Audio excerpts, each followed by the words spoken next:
A Arca da Aliança é um dos objetos mais intrigantes que surgem nas tradições do Antigo Oriente, e seu fascínio ultrapassa em muito o campo estritamente religioso. Arqueólogos, historiadores e egiptólogos já dedicaram páginas e páginas a ele, propondo desde paralelos com outras culturas até teorias concretas sobre sua origem e seu desaparecimento. Neste vídeo, vamos percorrer essas contribuições históricas e arqueológicas, examinar as principais hipóteses sobre o paradeiro da arca e, ao final, avaliar o que se pode e o que não se pode afirmar com base nas evidências disponíveis. Antes, porém, é necessário retomar o básico. O que dizem os textos bíblicos sobre a Arca da Aliança? A descrição mais minuciosa está no livro de Êxodo. Ali, a arca é apresentada como uma caixa de madeira de acácia revestida de ouro puro por dentro e por fora, com 2,5 côvados de comprimento, 1,5 côvado de altura e 1,5 côvado de largura, o que equivale a aproximadamente 1,2 metro de comprimento por 75 centímetros de altura e 75 centímetros de profundidade. Para visualizar melhor, pense em 6 gaveteiros empilhados em 2 colunas. Sobre essa caixa, havia uma tampa de ouro maciço, chamada de propiciatório, sobre a qual se assentavam 2 seres alados, também de ouro puro, um voltado para o outro. A arca tinha 4 argolas de ouro em seus cantos, por onde se passavam 2 varas de madeira de acácia revestidas de ouro, utilizadas exclusivamente para seu transporte. Tocar a arca diretamente era terminantemente proibido. Quanto ao seu conteúdo, há variações nos textos. Em Êxodo, afirma-se que dentro da arca estavam apenas as 2 tábuas da aliança, os 10 mandamentos recebidos por Moisés no Sinai. Já outros escritos mencionam um vaso com maná e a vara de Arão, que floresceu milagrosamente, embora os coloquem diante da arca, não dentro dela. O autor da carta aos Hebreus, no Novo Testamento, já os situa no interior do objeto. Seja como for, o elemento central é indiscutível: as tábuas do testemunho, que registravam os termos da aliança entre Israel e seu Deus. Daí os títulos: Arca da Aliança ou Arca do Testemunho. E qual era a sua finalidade? O livro de Êxodo é claro: ela representava a própria presença divina. Era diante dela, entre os 2 querubins, que Deus se manifestava e se comunicava com Moisés e os líderes de Israel. Em várias passagens, inclusive, Deus é descrito como entronizado entre os querubins. Essa expressão, como veremos, dialoga profundamente com as concepções religiosas do Antigo Oriente. As narrativas envolvendo a arca estão entre as mais impressionantes da tradição bíblica. Quando os israelitas se preparam para cruzar o Jordão rumo à Terra Prometida, Deus ordena que a arca seja levada à frente. No momento em que os pés dos sacerdotes que a carregavam tocam as águas, o rio para de correr, represa-se milagrosamente, e todo o povo atravessa em terra seca. Pouco depois, diante de Jericó, a arca é carregada em procissão durante 7 dias, ao som de trombetas, até que os muros da cidade desabam, um episódio que antecede a prática do Herém, a consagração total dos despojos e a destruição completa dos inimigos, comum nas práticas militares e religiosas da época. Outro episódio notável envolve o templo do deus filisteu Dagom. Em uma tentativa desastrada de usar a arca como talismã de guerra, Israel é derrotado, e a arca é capturada e depositada no templo de Dagom em Asdod, como troféu. No dia seguinte, os sacerdotes encontram a estátua do deus prostrada diante da arca. Recolocam-na no lugar, mas no outro dia a imagem não só está caída novamente, mas também mutilada com a cabeça e as mãos separadas do corpo, lançadas à entrada do templo.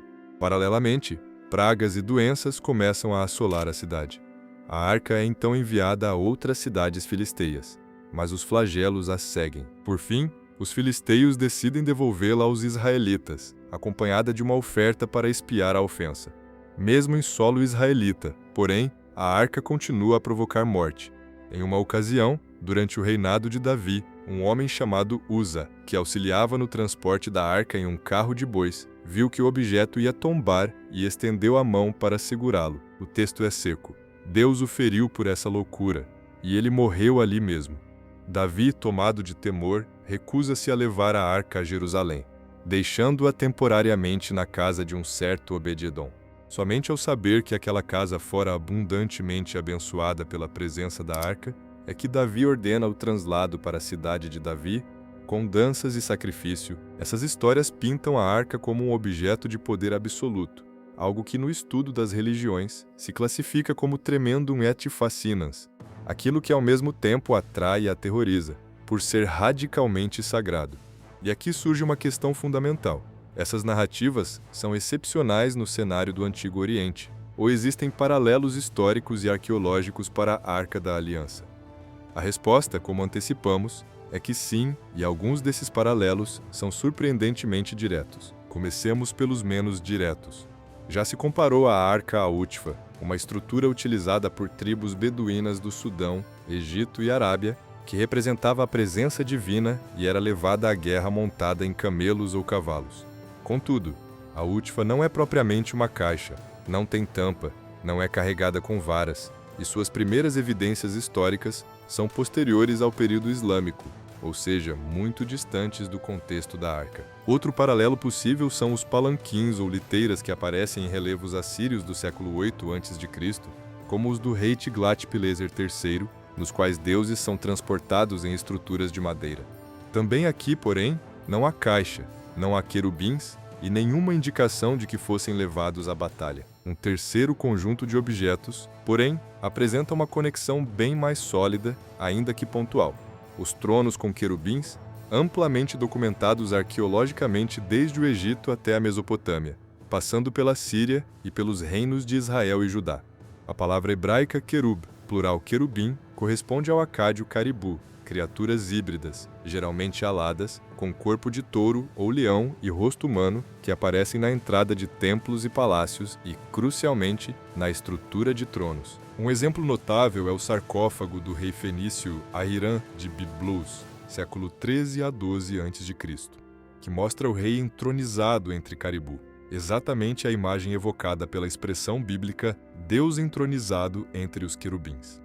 O problema é que, em Êxodo, os querubins não estão um de cada lado do trono, mas sim um voltado para o outro, com as asas estendidas sobre o propiciatório.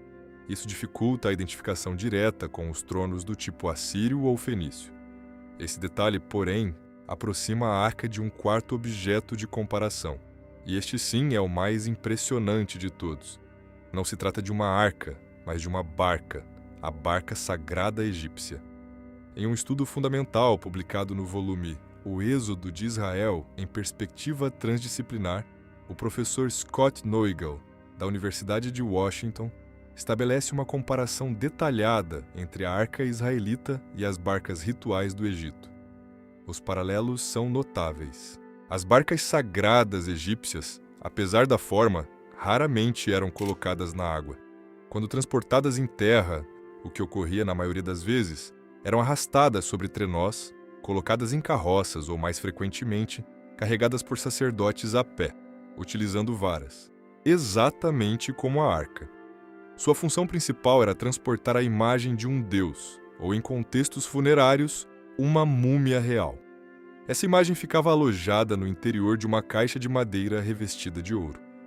Em vários relevos vê-se duas figuras, uma voltada para a outra, simétricas, estendendo as asas sobre a caixa, às vezes com forma humana, outras vezes como seres alados com um disco solar sobre a cabeça, protegendo a divindade. A semelhança com os querubins sobre o propiciatório é evidente. As procissões eram acompanhadas de música, dança e cânticos, o que remete imediatamente ao transporte da arca por Davi, descrito como uma celebração ruidosa. Além disso, a barca sagrada era consultada de forma oracular, inclinando-se para frente ou para trás para responder perguntas de sim ou não. A arca, igualmente, funcionava como um meio de revelação divina. E durante a marcha, estandartes representando os nomos, províncias egípcios, eram levados junto à barca. O mesmo papel desempenhado pelas bandeiras das 12 tribos de Israel, que acompanhavam a arca no deserto. E quanto ao conteúdo da arca, as tábuas da lei, há algum paralelo egípcio. Embora não haja registro de textos colocados dentro das barcas, há evidências de que documentos importantes, inclusive tratados de aliança, eram depositados aos pés da imagem divina. Uma carta de Ramsés, segundo ao rei Hitita, afirma: "O escrito da aliança que fiz com o grande rei está sob os pés do deus Ra."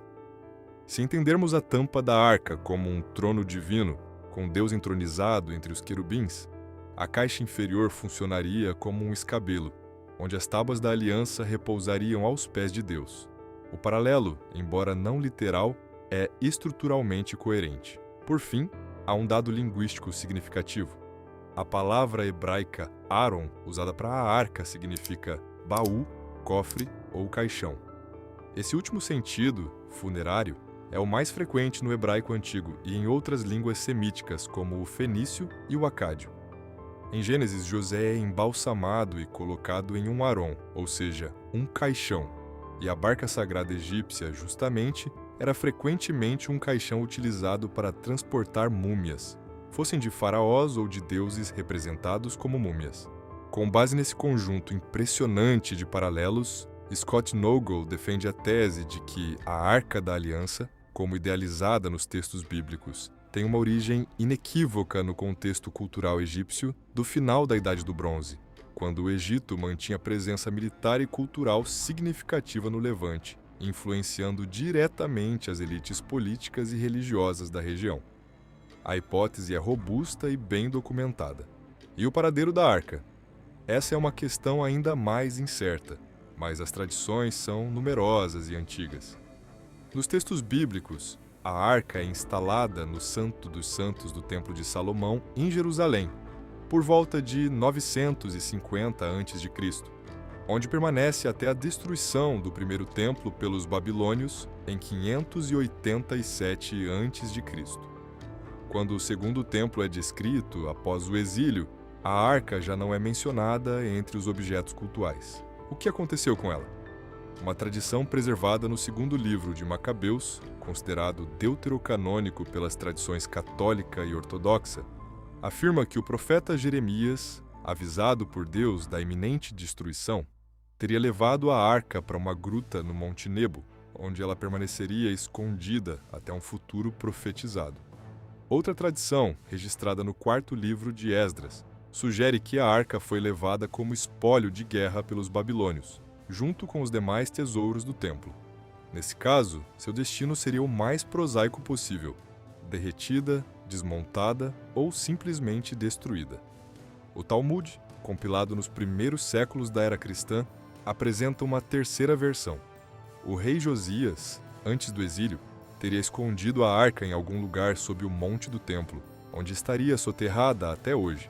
E finalmente a tradição mais famosa de todas: a arca teria sido levada para a Etiópia.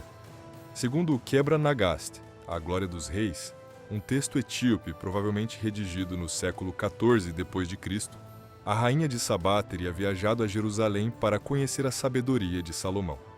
Dessa união nasceu Menelik, que já adulto teria retornado a Israel para visitar o pai. Na viagem de volta à Etiópia, um grupo de nobres israelitas teria levado consigo, com permissão divina, a verdadeira Arca da Aliança, deixando no Templo de Jerusalém apenas uma réplica.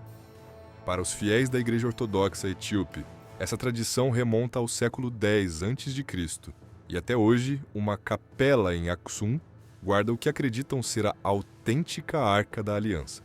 E qual é, afinal, a história verdadeira? A resposta, infelizmente, é que não podemos ter certeza. Não existe nenhum registro arqueológico direto da arca, nenhuma menção a ela em fontes antigas independentes da Bíblia. Os manuscritos bíblicos mais antigos que possuímos datam de cerca de 200 a.C., muito posteriores ao seu desaparecimento. Diante desse silêncio, algumas posições são possíveis. Primeiro, a arca nunca existiu como objeto físico, sendo uma criação literária ou simbólica posterior. Segundo, a arca existiu como um objeto cultual no Templo de Jerusalém, com as características típicas do Antigo Oriente, como os paralelos egípcios indicam, mas sem nenhum poder sobrenatural, tendo desaparecido ou sido destruída na invasão babilônica. Terceiro, a arca existiu e, por razões de fé, foi milagrosamente preservada em algum lugar ainda desconhecido. Nenhuma dessas posições pode ser definitivamente comprovada ou refutada com base apenas nas evidências históricas e arqueológicas disponíveis.